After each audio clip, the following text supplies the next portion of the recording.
E aí pessoal, beleza? Essa aqui é a parte 2 sobre a questão de corredor e estruturas de deslocamento das vacas.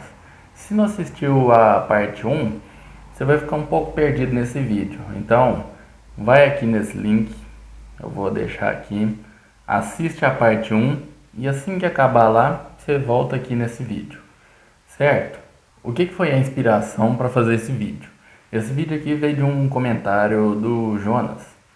Ele comentou a respeito, perguntando como que são feitos os corredores, o que faz para eles ficarem bem estruturados, para não dar barro, para as vacas poderem caminhar melhor.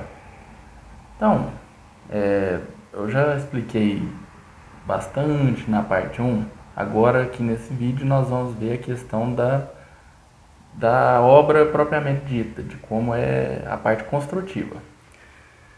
E quando eu digo construção, é efetivamente uma obra mesmo, que envolve corte, aterro, movimentação de material, uso de máquina de construção civil, né? Vai usar ali possivelmente um scraper. Vou pôr uma foto aí na tela das máquinas à medida que eu for falando. Então, usa scraper, rolo compactador, aqueles que são usados inclusive em construção de estrada pavimentada. Certamente usa também uma moto niveladora, o pessoal costuma chamar de patrola, ou talvez até um trator de esteira. Então, já dando início a essa questão da parte construtiva, o primeiro tópico que eu vi de recomendações é a remoção de vegetação, seja ela o pasto que está ali, uma pastagem que tem crescido ali, e da camada superficial do solo. Só que eu encontrei controvérsia a respeito da execução dessa parte. Eu vi tanto recomendação de fazer, né, remover vegetação e a camada superficial, não muita coisa, remover uns 15 centímetros ali talvez. E eu vi recomendação também de não ser necessário fazer. A meu ver, isso aqui já não é recomendação, isso aqui é minha visão. Eu vejo como não sendo necessário, porque vai fazer um aterro ali por cima, então vai acabar jogando material ali por cima, compactar. Eu acredito que seja desperdício de tempo ficar retirando material para depois colocar coisa em cima. Já que o corredor ele é mais alto que o terreno ao redor, justamente para a questão de escoamento de água, da chuva, né? Principalmente. Tá, beleza. Para fazer o aterro, então, para a gente começar a obra, recomenda-se uma execução de uma base firme, como se fosse construir uma estrada asfaltada mesmo. Não com a capacidade de carga que exige uma estrada asfaltada, mas dimensionada para as devidas proporções do tráfego animal e de alguma máquina que vai passar ali em cima daquele corredor, né? A base ela tem que ser firme, bem estruturada, porque ela é o esqueleto da estrutura. Ela que dá sustentação para o corredor e ela que permite que mantenha nivelado e estável. Tanto que se houver infiltração de água nessa estrutura, ela pode acabar cedendo. Cedendo não, mas enfraquece, vai colapsar em alguns pontos, causar buraco. Então, para a execução dessa camada da base, é recomendado que a cada, isso aqui, né, 15 centímetros, a cada 15 centímetros seja compactada com um rolo mesmo. Rolo de que a gente vê aí em obra de pavimentação de estrada. Como eu falei, é uma verdadeira obra de engenharia.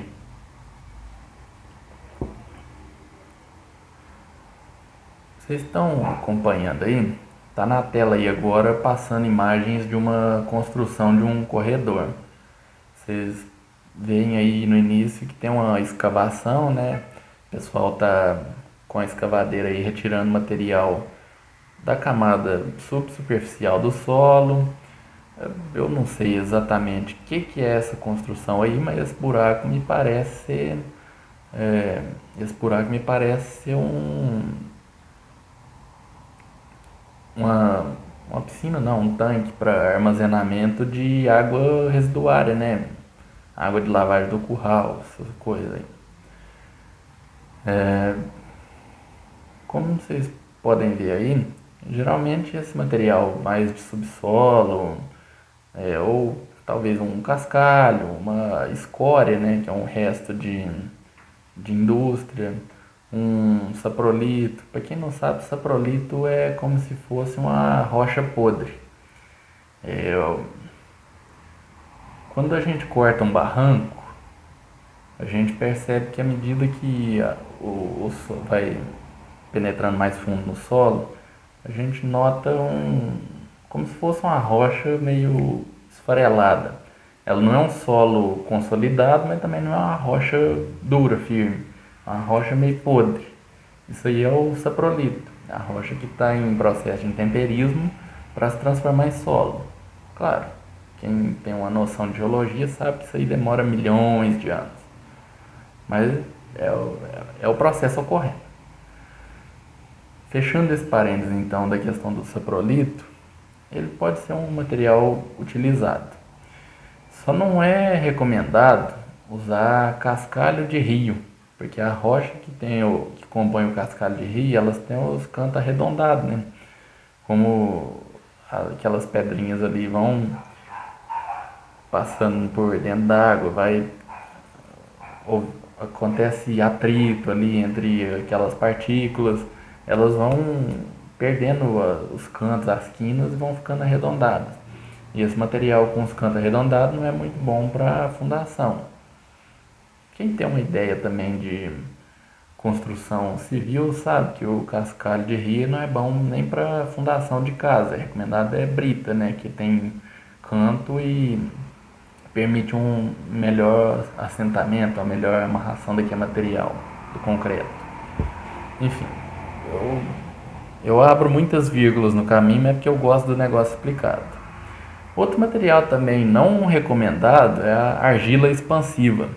Quem não sabe, argila expansiva é aquele tipo de solo que, quando está úmido, é um solo que parece bem uniforme, lisinho, só que a hora que seca ele começa a abrir rachaduras. É um solo que você vê que na seca ele racha. Essa argila expansiva não é recomendada, mas quando faz a estabilização dela com cal ou com cimento, já dá para ser usada.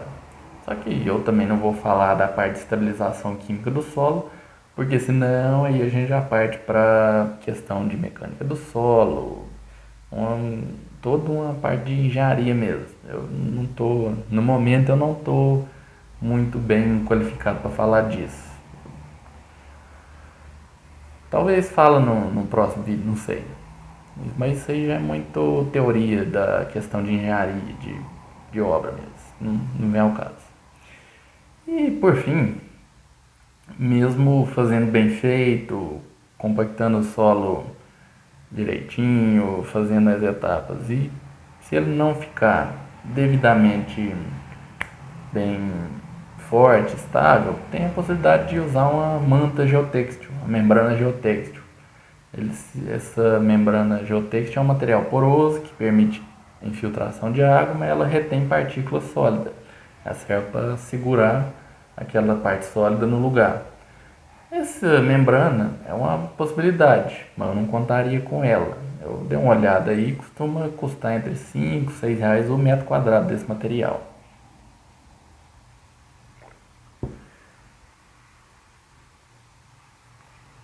Depois da base, é preciso fazer uma camada superior. E essa camada superior ela não pode ser abrasiva, para não danificar os cascos, e ela tem que ser um material que, quando compactado, facilita o escoamento da água para evitar a infiltração. Não pode ser permeável, né? É uma camada que é recomendada que tenha por volta de 10 centímetros de altura. E o material para confecção dessa camada geralmente é uma mistura composta de partícula pequena. Geralmente é uma mistura entre brita zero, areia, cascalho de rio, desde que as partículas do cascalho sejam bem pequenas, de 25 milímetros ou menos, que colocar a pedra grande ali no meio daquele material, ela pode acabar se soltando e vai abrir um precedente para surgir um buraco, né? Além de que uma pedra solta lá também vai gerar atraso na movimentação das vacas. E esse material é todo misturado e mistura junto uma argila. Essa argila pode até ter uma adição de 1% de cimento no montante do material para ajudar a dar uma estabilização. Então, com esse material bem estabilizado, isso prolonga a vida útil da estrutura, né? O importante é que essa camada superficial ela fique resistente, mas não pode ser dura igual um concreto e nem formar lama quando está molhada.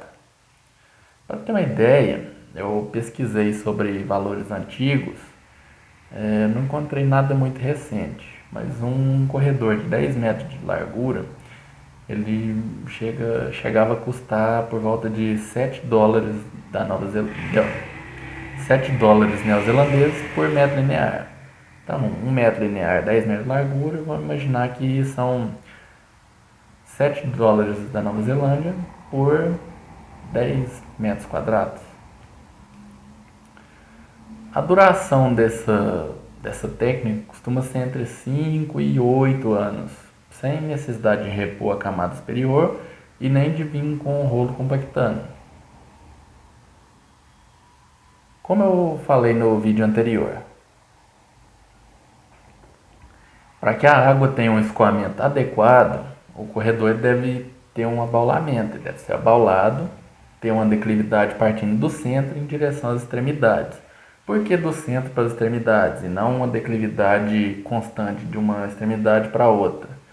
Porque do centro para as extremidades eu diminuo a largura que a água vai percorrer, com isso evita da água ganhar velocidade e formar enxurrada e abrir até mesmo erosão ali naquela superfície. Quando eu tenho um corredor só de 5 ou 6 metros de largura, em que a água escorre de uma extremidade à outra, eu tenho a água escorrendo por 5, 6 metros. Já no corredor com abaulamento do centro para as extremidades, a água vai escorrer só 2,5 metros, 3 metros. Diminui bastante o ganho de velocidade, porque, como a gente sabe, a água vai ganhando velocidade como se fosse uma bola de neve, né? Vai aumentando consideravelmente à medida que a distância aumenta. Enfim, vamos deixando essa questão da física de lado também, porque se ficar abrindo muito parênteses, fazendo muita vírgula aqui, o vídeo não acaba nunca, né? A declividade desse abaulamento, eu falei no vídeo anterior, ela é ideal que seja entre 3 e 5%.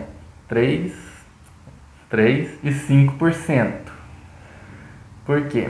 Abaixo de 3 favorece o acúmulo de água ali, represamento de água na superfície e vai acabar gerando buraco.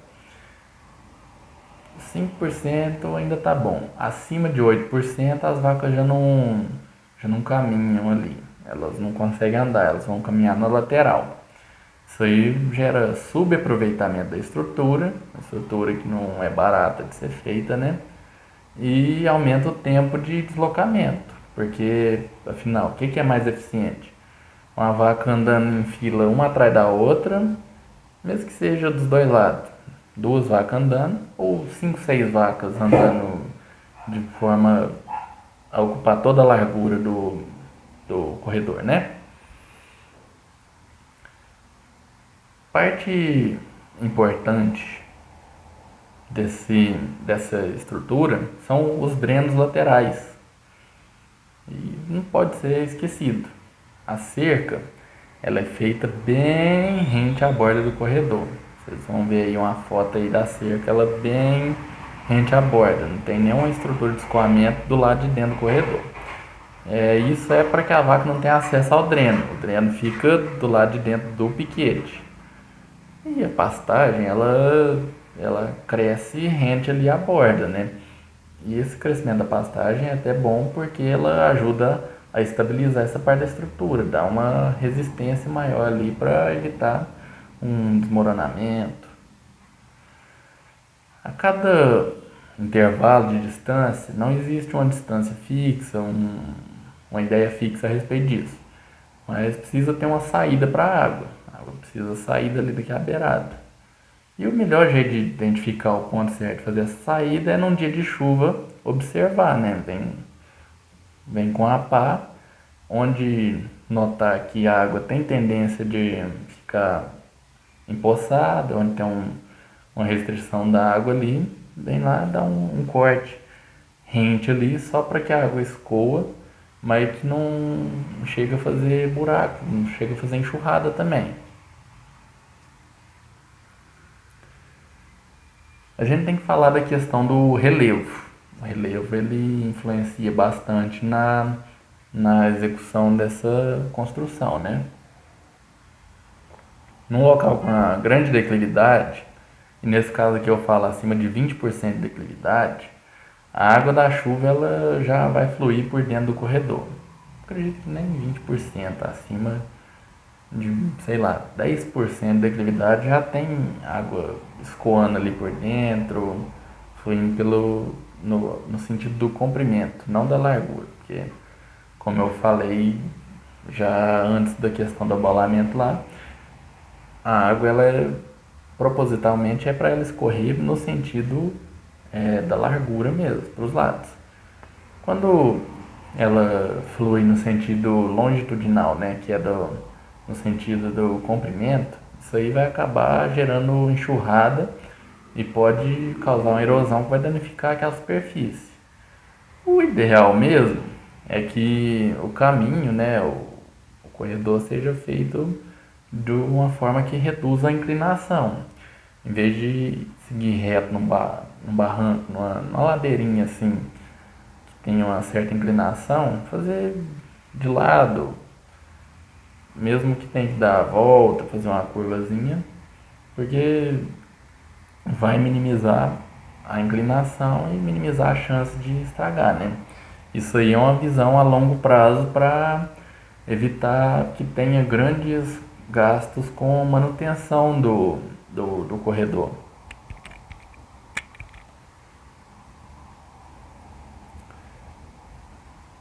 Não é uma questão muito comum, mas a gente não pode esquecer do lençol freático. Às vezes tem lugar que o lençol freático é bem próximo da superfície e isso aí pode influenciar também na questão dessa obra, né? Como eu falei, pode até não ser um problema em muitos lugares, mas em algum lugar pode acabar acontecendo. Ele muito próximo da superfície, ele afeta a drenagem, porque como o ambiente vai ficar bastante úmido, com tendência de encharcamento, isso aí a água não vai escorrer, não vai sair dali, né? O lençol freático próximo da superfície exige que a camada de base seja bem mais alta. O recomendado é que da superfície até o lençol freático tenha pelo menos 60 centímetros de distância para evitar essa interferência na estrutura. Entre o corredor, que é essa estrutura da qual falei tanto nesse vídeo quanto no vídeo anterior, entre o corredor e o curral de espera, é bom ter um ambiente chamado área de transição. É uma área onde alguma pedra que possa ter vindo, alguma coisa indesejada fique ali, não vá parar lá no curral de concreto. Porque igual eu falei no vídeo anterior da questão de comportamento das vacas. A hora que inevitavelmente dá uma apertada ali, que elas põem a cabeça para cima e não vê para onde tá olhando, vai pisar em pedra, vai dar problema de casco, vai causar uma bagunça.